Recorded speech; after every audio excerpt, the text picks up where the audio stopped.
Hello and welcome to ज़रा हटके। मुबशर जैदी और ज़रार खोड़ो का सलाम कबूल कीजिए। आज वैसे तो कॉल इन डे है, एक आध खबरें हैं, पहले उन पर बात कर लेते हैं। अब से तकरीबन 2 घंटे पहले वज़ीर आज़म इमरान ख़ान ने एक ट्वीट की है जिसमें ये कहा गया है कि उन्हें भारतीय वज़ीर आज़म नरेंद्र मोदी ने पाकिस्तान के कौमी दिन जो कि 23 मार्च कल मनाया जाएगा उसके ऊपर एक मैसेज भेजा है जिसमें उन्होंने कहा है कि वो पाकिस्तानी अवाम को उनके कौमी दिन के मौके पर शुभकामनाओं यानी नेक ख्वाहिशात का इजहार करते हैं। साथ ही उन्होंने ये कहा है कि वक्त आ गया है कि बर्रे सग़ीर में मिलकर काम किया जाए, इस खित्ते को जमहूरी, अमन पसंद और प्रोग्रेसिव और खुशहाल बनाने के लिए। साथ ही उन्होंने ये कहा है कि एक ऐसे माहौल में जिसमें दहशतगर्दी या खून खराबा ना हो। अब जो है ये क्यों अस्ती पे क्या मोदी साहब क्यों वो उसी वक्त एटमॉस्फेयर बनेगा ना बॉस, जब तक ये बैठे हुए तो एटमॉस्फेयर नहीं बन सकता। आप क्या समझ रहे हैं ये कोई मतलब थॉ है? नहीं, मैं आगे मेरी पूरी बात तो सुन लेना। अच्छा। क्योंकि वहाँ पे जाहिर है ये ऐसे वक्त में हो रहा है कि जब वहाँ पर पाकिस्तानी हाई कमीशन जो दिल्ली में है वहाँ पर खासा हंगामा मचाया हुआ है भारतीय हुकूमत ने। मगर इस बारे में भारतीय सहाफ़ी ख़ुद बड़े हैरान हैं और जब ये ख़बर आई इमरान ख़ान के ट्वीट से ही शायद भारतीय सहाफ़ियों को भी पता लगा कि उनके वज़ीर आज़म ने कोई ऐसा मैसेज भेजा है। तो रज़ाउल हसन लश्कर जो कि हिंदुस्तान टाइम्स के फ़ॉरेन एडिटर हैं, उन्होंने कहा कि उनकी बात हुई है हुकूमत से और उनका ये कहना है कि एक कस्टमरी मैसेज है, ये एक आम सा मैसेज है जो कि कौमी दिन के मौके पर दिया जाता है। मगर क्योंकि 14 फरवरी से लेके अब तक पाकिस्तान और भारत के दरमियान खासी कशीदगी चल रही थी तो इसको मुख्तलिफ तरीके से इंटरप्रेट किया जा रहा है। मगर जो भारतीय हुकूमत का तमाम टॉक शोज में इसका हो रहा है यार, अगर कोई इसको मुख्तलिफ किस्म से इंटरप्रेट कर रहा है या अगर कोई समझ रहा है कि ये कोई अमन की ठंडी हवा चल रही है, मेरी जान ये एसी के एग्जॉस्ट की हवाएं इसका कोई अहमियत नहीं है। सेकेंडली जो रज़ाउल हसन लश्कर की अगर पूरी बात आप देखें तो उसने ये भी कहा है कि हर इंडियन ऑफिशियल ने कहा नहीं जी देखिए हमने टेरर का नाम लिया है इसमें। This means nothing. देखो action speak louder than words. Actions क्या है? एक्शंस आपने मतलब डे 1 से देखने हैं। एक तो एक झूठ का पहाड़ बनाया हुआ है भाइयों ने। दूसरी बात कि आज पाकिस्तान हाई कमीशन के सामने आपने हंगामा कहा है। मैं हंगामा नहीं कहूँगा सर, ये बॉलीवुड का ड्रामा है यार कसम से। हाँ नहीं, क्योंकि क्या हो रहा है आप वीडियो जरा देखें, चेक करें वीडियो जो बाहर है।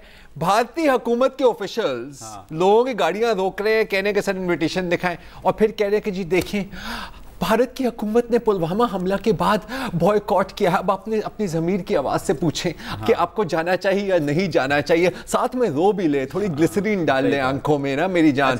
और यार अगर तो सबसे बेस्ट ड्रामा, अगर आपने नरेंद्र मोदी मूवी का ट्रेलर नहीं देखा तो जिंदगी में कुछ नहीं देखा। इस पर चले अगले हफ्ते से तफसीली। एक चीज़ और, सुहासिनी हैदर जो कि द हिंदू की फॉरेन एडिटर है, उन्होंने कहा है कि ये हुकूमती जो अहलकार है भारत के वो ये क्यों कर रहे हैं, ये कम अज़ कम भारत जैसे मुल्क को शोभा नहीं देता कि वो इस तरह की हरकतें करे। उन्होंने कहा कि अगर हुकूमत को इतना ही मसला है पाकिस्तान के साथ तो भाई वो उनके क्लोज डाउन कर दें मिशंस और डाउनग्रेड कर दें।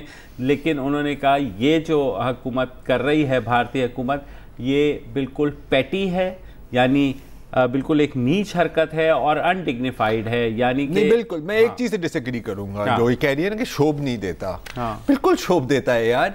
क्योंकि कहाँ है वो F-16 जो इन लोगों ने गिराया? इनकी टॉप गवर्नमेंट ऑफिशियल्स कह रहे हैं सर हमने F-16 गिराया, हमने बोल दिया आप हमारी बात पे यकीन नहीं कर रहे। कहाँ है वो 300 दहशतगर्द जो मारे गए हैं यार? एक बंदा दिखाया। मैं आपसे इंतजार करें 6 महीने।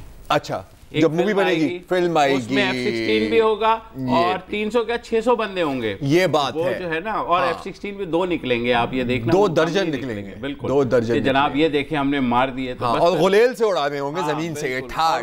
फिर ऐसी हिट होगी वो तो बड़ी हिट, वो तो बड़ी ये देखे ना। ये आपका पॉइंट है। अच्छा चले अब अच्छा, उसमें अभिनंदन नहीं होगा, लेकिन अभिनंदन नहीं होगा, लेकिन स्पॉन्सर्ड बाय टपाल और लिप्टन ऐसा कुछ होना चाहिए। बिकॉज चाय वो यहाँ पे हम पिलवा देंगे। सही है, सॉरी मैं अपनी मूवी बना रहा हूँ। ठीक है, और चलें ये तो होगी, ये तो चलता रहेगा।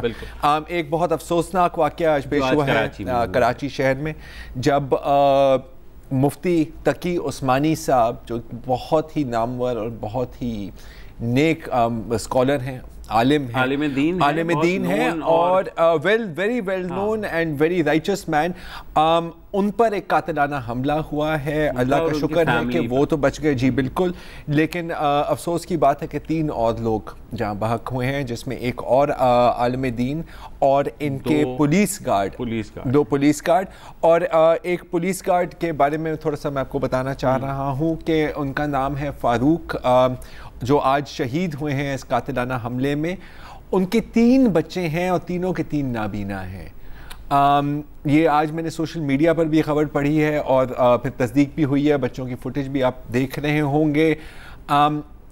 अगर घर का सरबराह चला गया है तो फिर आपको पता है कि इनको फिर किस मुश्किलात का सामना होता है। मुझे पता है कि इमीडिएटली ये अनाउंस तो होगा कि इनको नौकरियां मिलेंगी, इनको तालीम भी मिलेगी, मुआवजा भी मिलेगा, लेकिन अक्सर हमने देखा है कि ये मुआवजा कभी अनाउंसमेंट हो जाती है जी, इम्प्लीमेंटेशन और फैमिली को बड़ा जो है तकलीफ का सामना करना पड़ता है उसको परसू करने के लिए। जी बिल्कुल, चेक होगा, वो चेक आपको मिलेगा, अच्छा वहां से अप्रूवल है सर, अब सर का साइन नहीं आया तो अब मुझे इनके पास इनकी मालूमात नहीं है, लेकिन आई एम श्योर कि कोई ना कोई इनकी मालूमात या बैंक अकाउंट डिटेल भी पोस्ट कर देगा। अगर हुकूमत की तरफ से कोई कोताही होती है इसमें या पुलिस डिपार्टमेंट पूरी नहीं कर सकती तो आई थिंक बतौर अवाम and we should step forward और जितना हम इनकी मदद कर सकते हैं हमें मदद करना चाहिए। मैं एक चीज़ बताना चाह रहा हूँ मौलाना तकी उस्मानी के बारे में।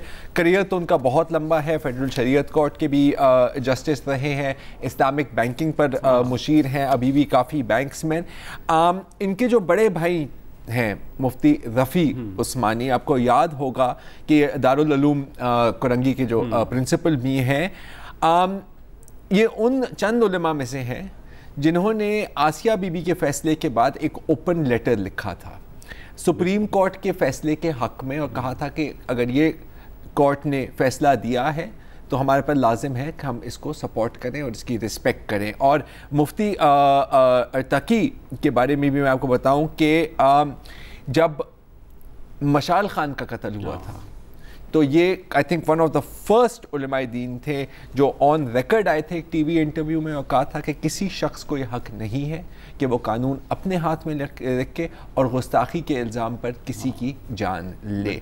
तो ये इस तरह के इंसान हैं, कभी फ़िरका वारियत, कभी इश्तियाल अंगेज़ी या नफ़रत फैलाने में इनका कोई अक्रॉस द बोर्ड। तो जनाब कॉल्स की तरफ चलते हैं। कामरान अली है नवाबशाह से। नो सलामती की रविश है मेरा शियार, दुनिया को ये पैगाम दिए जा रहा हूँ मैं, भारत ने पायलट अभिनंदन की शक्ल में जो कुछ मुझे दिया था वो लौटा रहा हूँ मैं।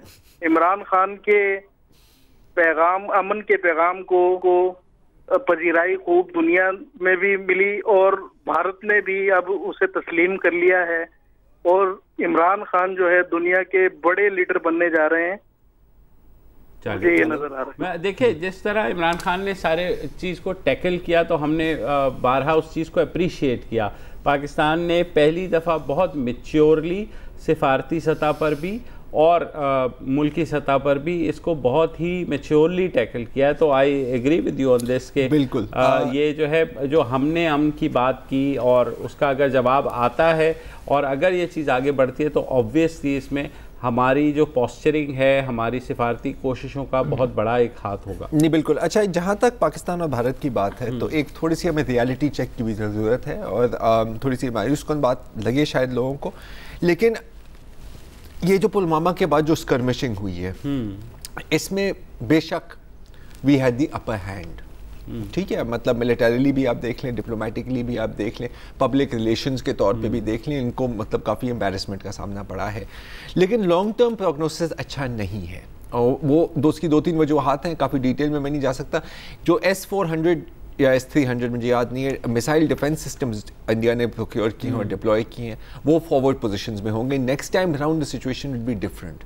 दूसरी बात है कि अगर आप हमारी इकोनॉमीज़ की ट्रैजेक्टरी देखें 20 सालों के अंदर वो शायद 50 गुना ज़्यादा आपसे स्पेंड कर रहे होंगे ऑन डिफेंस। तो अगर ये फंडामेंटल्स आपने एड्रेस नहीं किए तो क्रेडिबल डिटेरेंस एक बहुत मुश्किल बात हो जाएगी, लेकिन ये एक डिटेल्ड कॉन्वर्सेशन है। लेकिन मेरे ख्याल में देखो, ये तो क्रेडिबल डिटेरेंस तो हमने दिखाई इस दफा ना, मैं इस दफा की बात नहीं कर रहा, मैं लॉन्ग टर्म की बात लेकिन वो हमें अपनी इकोनॉमी को स्ट्रॉन्ग करना मैं पड़ेगा ना, यही कह रहा हूँ, वो on a emergency basis. Huma Yaqoob साहिबा है कराची से। अस्सलाम वालेकुम जी। आप सबको मेरा सलाम पहुँचे। वालेकुम अस्सलाम जी। मेरी आप लोगों से एक गुजारिश है कि मेरी बात को पूरा सुनिएगा, इसलिए कि मेरी बात के दो एक बिल्कुल। 1 फरवरी को आपके कॉलर डे में मैंने बताया था कि कराची में लियाकताबाद की मुख्तलिफ रहने वालों को एक नोटिस मिल रहा है बिल्कुल वाटर बोर्ड की तरफ से कि वो अपने मकान खाली करें। ठीक है, इस सवाल का कुछ हल नहीं आया अब तक। कल ही हमारे पास बहरिया टाउन, जो हमारे मुल्क की एक और स्टेट के अंदर स्टेट नजर आती है, उसके बारे में एक फैसला आया कि खती रकम के एवज उसको कानूनी हैसियत दे दी गई। इसका मतलब तो ये हुआ कि मेरा ख्याल है किसी को सजा नहीं मिलेगी और शहर के अंदर तकरीबन आप 150 से ज्यादा नाजायज या गैर कानूनी जमीनें मौजूद हैं जिसके ऊपर गैर कानूनी तामीरात हो रही हैं। मुख्तलिफ स्कीमें हैं जिनके अख्तार में मुख्तलिफ डिटेल्स आती रही हैं, जिसमें फजाइया हाउसिंग स्कीम भी शामिल है, ASF भी शामिल है और बहुत सारी चीजें शामिल है। ठीक है, तो इसका मतलब है उनकी भी खती रकम की अदायगी हो जाएगी और वो भी कानूनी हैसियत इख्तियार कर जाएंगी, किसी को सजा नहीं मिलेगी। इसी दौरान आपके इसी बहरिया टाउन के मुकदमे के दौरान इनकी मुख्तलिफ प्लॉटों की फाइलें जो थी वो कम कीमत की वजह से, क्योंकि केस आ गया था, उनकी कीमतें कम हो गई, उनको आधी आधी कीमतों के ऊपर बेच दिया गया। अब दोबारा वो दुगनी और चौगनी कीमत, बिल्कुल ऐसा ही होगा। आप मुझे बताइए कि क्या हम इसी तरह होता रहेगा? क्या इसी तरह मलिया डेवलपमेंट अथॉरिटी जो अपनी पुरानी स्कीमों को लेकर चलती रहेगी? पेसर टाउन 45 स्कीम 41, 42 ये सब पैसे दे के कानूनी हैसियत इख्तियार करते रहेंगे। करप्शन की क्या कोई शक्ल नहीं है? जी बिल्कुल, करप्शन कहीं नहीं रुकेगा और फिर हम करप्शन के रोना रोते रहेंगे। ऐसा ही है जी, ऐसा ही है, ऐसा ही है। हुमा साहिबा, कल भी हमने इस पर खासी बात की थी कि और यही बात की थी। फैसला है, मुतनाज़ा फैसला है ये जो नज़ीर अब रखी गई है, इस तहत के तहत इस नज़ीर के तहत तो कोई भी बदमाश जो है वो उठ करके कब्जा करेगा किसी चीज़ के ऊपर और उसके अच्छा बाद ये जजमेंट हुमा साहिबा और इनके जो पड़ोसी हैं जिनको नोटिस पड़ना है उन पर लागू नहीं है। हाँ, क्योंकि ये आम शहरी है। मैं आपको एक सीरियस, और ये मैं मजाक नहीं कर रहा, आप एक काम करें हुमा साहिबा, आप अपने घर और अपने पूरी जो आपकी जो बस्ती है ना उसके ऊपर एक बोर्ड लगा दे, बहरिया टाउन लियाकताबाद, फिर देखना क्या होता है। एक वक्फा लेते हैं।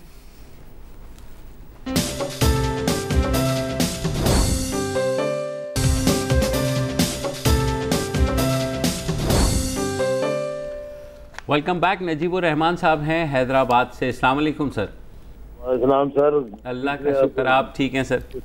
सर पिछले हफ्ते मैं आपको पूरी बात बताना चाह रहा था, आपने सुनी नहीं। आप बता दीजिए, शायद कट गया, आप बता दीजिए। वो रेलवे के मुतालिक बात करनी थी, मैंने आपको बताया था। जी बिल्कुल। मैं ये चाह रहा था कि पाकिस्तान की जो ये ट्रेनें चला रहे शेख रशीद साहब, वो उनसे अपने इस आवाज के तवज्जुह से ये कहना चाह रहा हूँ कि जो पुरानी ट्रेन है उनकी तो हालत दुरुस्त कर दे। जैसे कराची से एक चलती है सक्कर एक्सप्रेस, उसके डब्बों में वॉशरूम जाके देखें तो टूटी हुई है, पानी जाया हो रहा है, कोई वजू के लिए कोई बंदोबस्त नहीं। ऐसी तेजगाम अवामी और क्या कहते हैं पाकिस्तान एक्सप्रेस जिससे हम जाते हैं, वो आपको पता है पेंशन के सिलसिले में इस्लामाबाद वगैरह। जी बिल्कुल। तो बड़े दफार होते हैं। तो 65 अब दूसरा नंबर पे ये बात करना चाह रहा था कि 65 साल का जो इन्होंने बहुत मेहरबानी कि वो दे रहे आधा टिकट, पर 2 ट्रेनों में हमें ये चीज नहीं मिल रही। एक बाबा फरीद एक्सप्रेस में, एक हजारा एक्सप्रेस में। ये भी उनको चाहिए कि वो अच्छा सिर्फ इन 2 ट्रेनें पर नहीं मिल रही। नजीब साहब, जब आप पूछते हैं तो वो क्या कहते हैं कि ये कोई स्पेशल ट्रेनें हैं, क्या है? वो प्राइवेट सेक्टर। अच्छा, प्राइवेट सेक्टर में तो इसमें दूसरे अदारों को तो वो दे रहे हैं, मालूम किया तो दूसरे अदारों को तो आप वो हाफ टिकट दे रहे हैं। जैसे पुराना मानिएगा आप साफी हजरात को भी वो आधा दे रहे हैं उसमें। अच्छी बात है। हम लोगों को हम लोगों को क्यों नहीं दी जा रही? अच्छा बिल्कुल देनी चाहिए, लेकिन ठीक है, मैं आपका प्रेस कार्ड बनवा देता हूँ। लेकिन ये कि मेरा नहीं ख्याल कि वहाँ मिल रही है। एनीवेज चेक करते हैं, ट्रेनों का। और शेख रशीद साहब देख लें, अगर ये सक्खर एक्सप्रेस, अवामी और इन लोगों की अगर बाथरूम नहीं, वो तो मिसाइल बनाने के चक्करों में थे। मैं ख्याल अगर नल टूटी सही कर दे तो बड़ी सही बात है, मिसाइल आगे टूटी मिसाइल ही बना दें, ये भी है। चले ताबिंदा लारी साहिबा, अस्सलाम वालेकुम दोनों को। अस्सलाम वालेकुम।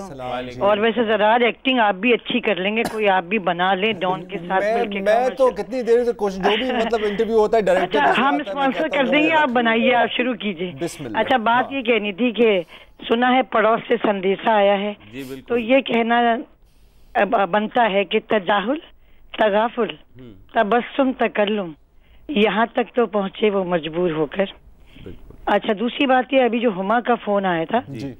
और ये बिल्कुल सही कह रही थी वो भाई, फिर ये चाइना कटिंग कहाँ से कसूरवार हो गई? वो जो गरीब औरतों ने, आपने देखा होगा टेलीविजन पे कैसे, उनका तो कसूर नहीं था, उनको तो लोग बेच गए ना। भरी भरी आबादियां उजाड़ दी इंक्रोचमेंट के नाम पे। भाई तो वो भी जायज हो जाते, उनसे पैसे ले लेते। जिन मजबूर लोगों ने अपनी खून पसीने की कमाई से धोखेबाज लोगों से ये घर जमीनें खरीदी थी, वो फिर और मजदूरी कर लेते और मेहनत कर लेते, आपको पैसे दे देते। तो हमारे यहाँ अदल इंसाफ का क्या निजाम है, वो समझ से बाहर है। और ये इस चीज को यकीनन हमें आगे बढ़ाना चाहिए। जो दर्दमंदी हुमा के लहजे में थी, कल जब मैं इत्तेफाक से ऑफिस नहीं गई थी, तो जिस वक्त ये सुन रही थी मैं, तो मेरा खून खौल रहा था कि क्या कानून है, कहाँ है कानून, और लोग किसकी तरफ देखें। मैंने अहले हवस मुद्दई भी सिर्फ जो है अमीर के लिए और ताकतवर के लिए है इस मुल्क में कानून, गरीब और कमज़ोर के लिए नहीं है। हालांकि कानून कवानीन बनते ही उन तबकात के लिए है जो महरूमी का शिकार होते हैं। बदकिस्मती से हमारे यहाँ उलट चल रहा है। नहीं, वो देखें गलती हमारी है, हम बुजुर्गों की बात नहीं सुनते। हाँ, बुजुर्ग ने फरमाया था कि बेटा अगर चोरी करनी है 50 रुपए की ना कर, 50 करोड़ की कर, ताकि कोई तुझे हाथ ना लगा सके। उसके बाद ना 50 करोड़ वाला तो बेचारा वो तो जमानत नहीं दे सकता ना यार, उसके पीछे बैंक भाग रहा होता। हाथ मारना है तो मतलब बैंक में रॉबरी ना करो, पूरा बैंक ही उठा लो बस। ये गेम होती है यार, हम नहीं सीख सके। हमारी छोटे छोटे लोग हैं, हमारी छोटी सोच है यार, हिम्मत नहीं है, हिम्मत भी नहीं है और बैंक अकाउंट भी नहीं है। ताबिंदा लारी साहिबा, बहुत शुक्रिया आपका। अजरा बेगम साहिबा हैं कराची से। अस्सलाम वालेकुम जी। वालेकुम अस्सलाम सर। 2010 में हमारी पेंशन बढ़ी थी, ओल्ड एज बेनिफिट की, 2010 में, और आज तक हमें मतलब आज तक नहीं बढ़ी है। 2019 हो गया सर, हम बेवा हैं, विडो हैं हम, तो कम से कम हसन उमर साहब ने ऐलान भी किया था। जी बिल्कुल, मैं वही कह रहे हैं असद उमर का कि इस महीने जो है आपको हुकूमत जो है शायद बढ़ी हुई देगी और वो एरियर्स के साथ देगी। तो एक महीना और देख लें, नहीं तो हम आपके साथ मिलकर असद उमर से ये सवाल उठाएंगे। तो बिल्कुल इन्होंने जो बात की है ना, खैर मेहरुन्निसा साहिबा है हमारे साथ न्यू जर्सी अमेरिका से। अस्सलाम वालेकुम जी। वालेकुम सलाम मुबश्शिर साहब और जरार साहब, आप लोगों को आज 22 मार्च है, कल इंशाल्लाह 23 मार्च है, यौम पाकिस्तान। जी बिल्कुल, आपको भी मुबारक। फरमाइए। वसतुल्लाह साहब को हम मिस कर रहे हैं, आ जाएंगे, टेंशन बातें करनी है जी, बातें या नए पाकिस्तान में बात करने की इजाजत है? आप बात कर रही है ना जी, आप इजाजत क्या मांगती है? देखिए, तो कहते हैं कि बात करने के बाद माफी मांगना बेहतर है, इजाजत नहीं मांगनी चाहिए। जी बोले। इजाजत पहले लेनी चाहिए, क्योंकि मैंने कहा कहीं पहले वाले पुराने पाकिस्तान से हालात नहीं। मेहरुन्निसा साहिबा, आप जहाँ बैठी हैं तो आपको तो फिक्र नहीं होनी चाहिए, फिक्र तो हमें होनी चाहिए। कसम से यार। नहीं, देखिए दूरी में बहुत फिक्र होती है। अच्छा जी फरमाइए जी। हमारे पास तो सिर्फ फिक्र है। सही कह रही है, बिल्कुल। तो मैं ये कहना चाह रही थी, एक तो मैं बात ही करना चाह रही थी कि मैं ये कहना चाहूंगी कि हमारे पास बुजुर्ग हैं, सफेद बालों वाले लोग हैं, बड़े बड़े पुराने घाट किस्म के जहां दीदा है। मैं आप लोगों को सबको एक बात बताना चाहूंगी कि हमारे मुल्क का जो बयानिया है ना, वो दुनिया में कहीं नहीं माना जाता। आप कितना भी जोर से शोर से गला फाड़ के चला लें, लेकिन देखें जो दुनिया जो बात करती है ना, उसको आपको मानना पड़ेगा और आपको उस लिहाज से कदम उठाने पड़ेंगे। आप ये कहें कि नहीं आपकी जो यंग जनरेशन है, मैंने कल बुलावल को वो जो बात करते हैं, आप लोग एकदम से उस पर लेबल लगा देते हैं। हालांकि ये बयानिया जो है ये तो यूएनओ का बयानिया है जी, ये सिर्फ उसका तो बयानिया नहीं है, आप उसको एकदम से कह देते हैं कि भारत का बयानिया है। अच्छा मेहरुन्निसा साहिबा, मुझे ये लगता है जिस पहले सेगमेंट पे भी मैंने कहा कि हमने जिस तरह मैच्योरली इस चीज़ को डील किया है, तो पहली दफ़ा दुनिया को भी लगा है कि हाँ पाकिस्तान इस वक्त सीरियस है और अमन की बात कर रहा है। माजी में इस तरह से नहीं हुआ, या माजी में आप कह लें कि तमाम इदारे एक पेज पे नहीं थे। इस दफ़ा हम पूरी कौम की तरफ से भी वो तो भला हो भारत का जिसने झारियत की, तो कौम यूनाइटेड भी हुई और एक वॉइस के साथ ये मैसेज अब दुनिया को जा रहा है कि हाँ हम सीरियस हैं, हाँ हम जो है जो भी करेंगे अमन के लिए ही करेंगे। वी आर ऑल्सो होपिंग, जाहिर है क्योंकि माजी के इतने तल्ख तजर्बात रहे हैं कि दूध का जला छाछ को भी फूक फूक कर पीता है, मगर ये वक्त जो है ये मेरे ख्याल में यूनिटी दिखाने का है और सबको इस बात का एहसास करना चाहिए। एक छोटी सी ब्रेक ले लेते हैं और ब्रेक के बाद वापस आते हैं।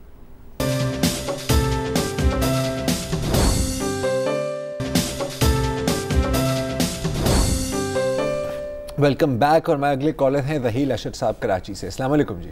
जी अस्सलाम वालेकुम। वालेकुम अस्सलाम। मुबश्शिर रईस साहब क्या हाल है आप? अल्लाह का शुक्र सर, आप बताइए। अच्छा जी, मैं दो बात करूंगा, मेरी बात सुन के फिर आप इकट्ठे मुझे जवाब दीजिएगा। एक तो ये आजकल नेशनल एक्शन प्लान की बात हो रही है, तो मैं एक बात करूंगा, जब मियां नवाज शरीफ ने कहा था कि उनको दुनिया के लीडर कहते हैं कि अपना हाउस इन ऑर्डर करो, तो आपने डॉन लीव्स कर दिया, पनामा में उनको जेल में डाल दिया। अब आप देख रहे हैं कि जी शेख रशीद और ये जो है शहरियार अफरीदी, रसद उमर के बारे में दुनिया क्या कह रही है। आपने उनको मोदी का यार बना दिया। उस मोदी के यार के एटमी धमाके की वजह से इंडिया हमें नहीं देखता। जहाँ मोटरवे पे अभी आपकी एयरफोर्स वाले एक्सरसाइज कर रहे थे, मुराद साहब खड़े हुए देख रहे थे, वो भी उनके दौर में बनी।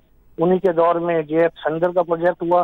सबसे बड़ी बात, उन जहाँ कराची में भत्ते की पर्चियां मिलती थी, वहाँ PSL के टिकट्स मिल रहे थे। ये एक बात हो गई। दूसरी बात, एक प्रोग्राम में थे मुबश्शिर जरीफ साहब, मैंने YouTube पे देखा, ARY पे थे, जिसपे आप कह रहे थे कि ये जो सहाफी हजरात कह रहे हैं कि मियाँ साहब ये बीमारी का जो मजाक उड़ा रहे थे, जिसपे आपसे मैं फुली एग्री हूँ कि इन सहाफियों के साथ बड़ी सख्ती से पेश आना चाहिए। मैं नाम दूंगा, पब्लिक टेलीविजन में देखता हूँ, उसमें आते हैं वो गुलाम हुसैन और वो हैं काजी सईद हैं, ARY में साबिर शाकिर हैं, और जिनको अभी प्राइड ऑफ परफॉर्मेंस मिल गया अरशद शरीफ, आरिफ भट्टी हैं, फिर उसके बाद मोहित पीरजादा है, मुबश्शिर लुकमान है, फिर ये आपका अब्दुल मालिक हैं जो 3 साल PTV के चेयरमैन या MD भी रहे थे नवाज शरीफ के वक्त में, फिर इरशाद भट्टी।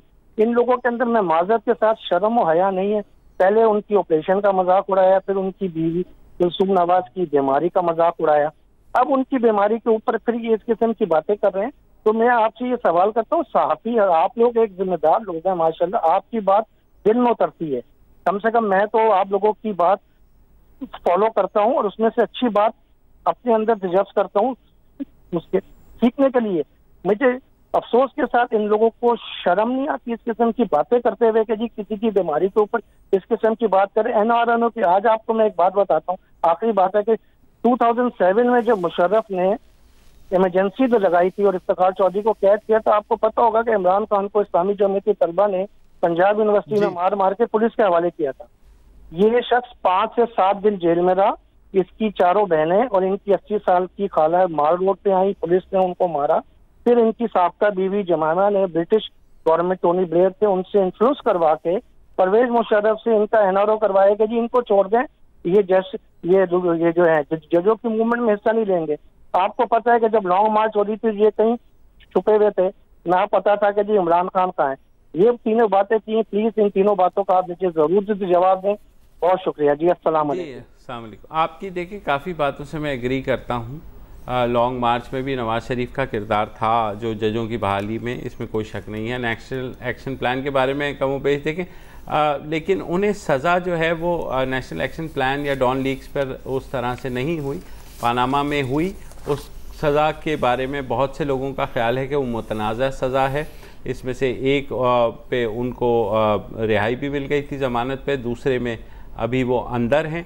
तो इसका दूसरा जहाँ तक बात नहीं, दूसरा यह है कि उन्हें क्योंकि वो हिसाब नहीं दे सके, उन एलिगेशंस का जो लगाई गई, तो मेरे ख्याल में ये जो वो कैद भुगत रहे हैं वो बहरहाल उस चीज़ की भुगत रहे हैं। जहाँ तक नेशनल एक्शन प्लान मोदी का यार वाली आप बात है, बिल्कुल हम एक दूसरे के ऊपर खासे इल्ज़ामात लगा देते हैं, काफिर भी, गद्दार भी, जो मर्जी कह लें, मगर इवेंचुअली ये हुकूमत भी वही कर रही है जो नवाज शरीफ ने कहा था आज से 2 साल पहले। अच्छा देखो, वही होता है ना यार, जब आप हुकूमत में होते हैं, जब आप अपोजिशन में होते हैं ना, ज़मीन आसमान का फर्क होता है। वो चीज़ हलाल होती है, फिर वो हराम हो जाती है, जो हराम चीज़ होती है वो हलाल हो जाती है। That's politics. जहाँ तक आपके जो दूसरा सवाल था, नवाज शरीफ साहब और कुलसुम नवाज साहिबा की जो बीमारी का जो लोगों ने मजाक उड़ाया था, किसी भी शख्स की आप उससे दिल से नफरत करें, आपको बोला जाए कि आप इस पर सियासी तौर पर हमला करें, अपनी जगह, किसी भी बीमारी का मजाक नहीं उड़ाना चाहिए। और ये जहां तक कुलसुम नवाज साहिबा की बात है, मुझे याद है हर एक, आई एम सॉरी टू से, मतलब जो मैं लफ्ज इस्तेमाल करना चाह रहा हूं वो शायद मैं इस्तेमाल नहीं कर सकता, लेकिन इतने लोग वो फोटो को शॉप्ड तस्वीरें, और अच्छा हर बंदा डॉक्टर बना हुआ है जी, मैं आपको बताता हूं, हर बंदा मेडिकल एक्सपर्ट बना हुआ है जी, मुझे पता है ये तो फला अस्पताल में तो ये इलाज ही नहीं होता, ये इलाज ही नहीं होता, ये तो ट्यूब ही नहीं लगी हुई, ये ही नहीं हुआ सारा, तूने अपनी जिंदगी में कभी कनोना नहीं लगाया होगा, तुझे पता है किस चीज का। तो ये this is disgraceful and it is shameful, और ये नहीं करना चाहिए। कल जब आप पर या आपके लव्ड वंस पर ये चीज आएगी और लोग उसका अगर मजाक उड़ाएं, मैं उनसे पूछूंगा how do you feel, and I assure you they won't feel good about it. Allah से डरें जी। सही बात। एक वक्फा ले लेते।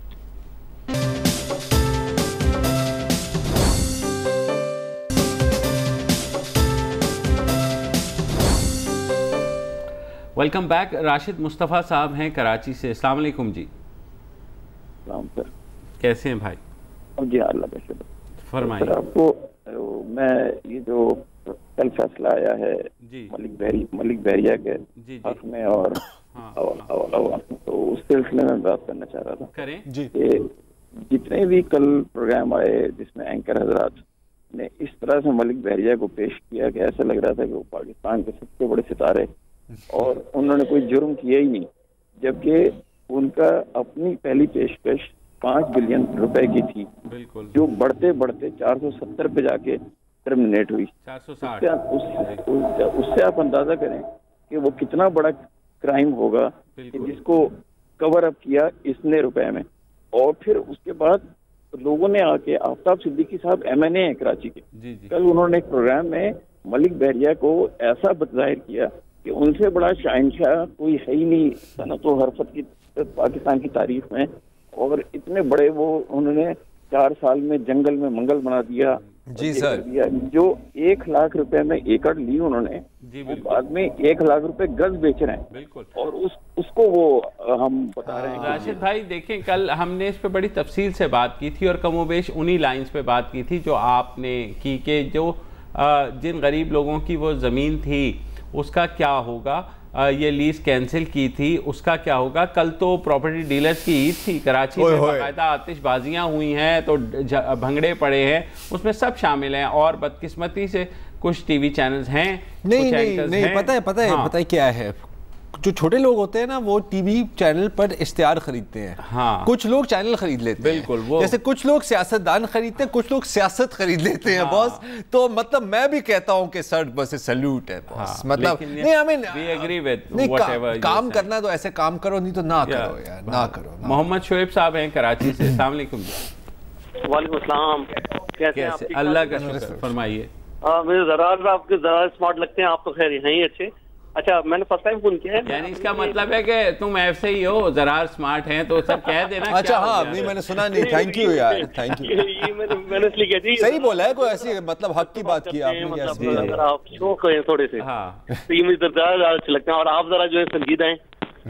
अच्छा, ये बात संजीदगी में शौक वाली बात कर जाते हैं, शौक में मतलब संजीदगी वाली बात कर जाते हैं। जी।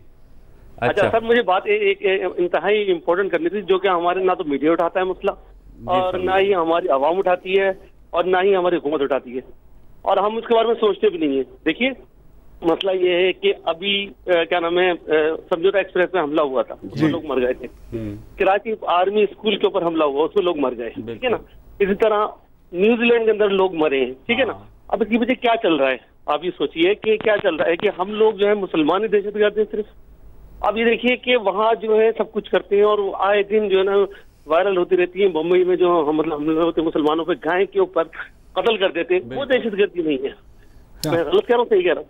आप बिल्कुल सही कह रहे हैं, लेकिन आपने शायद हमारे शोज देखे नहीं हैं।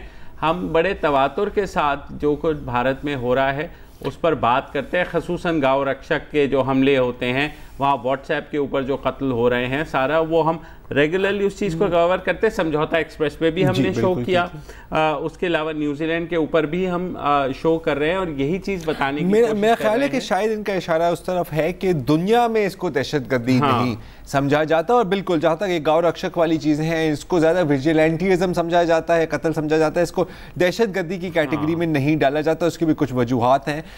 जहाँ तक क्राइस्ट चर्च का मैसेकर है, मेरे ख्याल दुनिया भर में भी इसको दहशतगर्दी ही कहा गया। थोड़ी देर से आए हैं इस पर, क्योंकि पहले बहुत कम ऐसे वाइट सुप्रीमेसिस्ट अटैक्स थे जिसको टेररिज्म करार दिया गया था। लेकिन टेररिज्म क्या होती है? The use of violence to achieve a political purpose. बिल्कुल, तो ये फिट आते हैं। तो इस कैटेगरी में तो फ्रैंकली स्पीकिंग गांव रक्षक की वायलेंस भी फिट आती है बिल्कुल मेरी नजर में। अब्दुल रज़ाक सलीम साहब हैं कराची से। अस्सलाम वालेकुम जी। अस्सलाम वालेकुम जनाब ज़रा साहब और मुबश्शिर ज़ैदी साहब, क्या हाल है साहब? खैरियत है? ज़रा साहब आपके हाथ पे क्या हुआ यार? ये पट्टियों की सर बस गलत जगह हाथ डालने की आदत है, अब क्या करें सर। काफी अरसे के बाद बातचीत हो रही है जी। बहरहाल मैं एक बात कहना चाहता हूँ कि ये जो मेडिकल इंसाफ कार्ड दिए जा रहे हैं पूरे मुल्क में जी, तो भाई आजकल मेडिसिन की कीमत इतनी है, हाई प्राइस हो गई है कि आम आदमी के पहुंच से दूर हो गई खरीद में। बिल्कुल सही कह रहे हैं। 100% इजाफा हो गया है इस वक्त। और ये जरा इंसाफ कार्ड जो है हम यूबीआई वालों को भी तो जरा इशू करवा दें ताकि हम भी इलाज वगैरह के फैसिलिटी उठा सकें। समझे? आपकी बड़ी मेहरबानी होगी इमरान साहब और असद उमर साहब तक ये मैसेज पहुंच जाए। और बहुत शुक्रिया आपका कि आपने मेरी बात सुनी। मेरी तरफ से आपको सबको सलाम दुआ। वालेकुम अस्सलाम। बिल्कुल आपके तवज्जुह से बात पहुंच गई होगी और बहुत सिंध के जो है ना लोगों ने मुतालबा किया है कि ये इंसाफ कार्ड जो अगर पंज लॉन्च हो रहा है, ये खैबर पख्तूनख्वा में भी हो चुका है, तो इसे सिंध में भी लॉन्च होना चाहिए और जाहिर है बलूचिस्तान में भी होना चाहिए। बिल्कुल बलूचिस्तान में तो शदीद ज़रूरत है, ज़रूर शदीद हर जगह है। और मुझे उम्मीद है कि हुकूमत इस चीज़ को देखेगी क्योंकि इलाज वाकई इतना महंगा हो गया है कि कोई भी अब उसे अफोर्ड नहीं कर सकता, ख़ास तौर पर अगर हॉस्पिटलाइजेशन हो। तौबा करो। अभी मेरी एक बात हो रही थी, मुझे पता है कि क्लोजिंग का वक्त है, बस आखिर में एक बात हो रही थी एक शख्स से जिसकी 12 दिनों से उनकी वालदा साहिबा वेंटिलेटर पर है। अच्छा, ये अब बिल्कुल गरीब इंसान है, मतलब लोअर मिडिल क्लास का इंसान है। आपको पता है कि एक दिन का खर्चा वेंटिलेटर का तकरीबन लाख रुपए होता है। बिल्कुल 12 लाख रुपए उसके खर्चे कहाँ से पूरे करेगा? सही बात। और ये तो मतलब बड़ी बात कर रहा हूँ, लोग तो दवाइयाँ नहीं अफोर्ड कर सकते। सही बात। तो देख लें। चलिए जनाब, आज के लिए इतना ही। कल 23 मार्च के मौके पर दोबारा हाजिर हो गए। इजाज़त दीजिए, खुदा हाफ़िज़।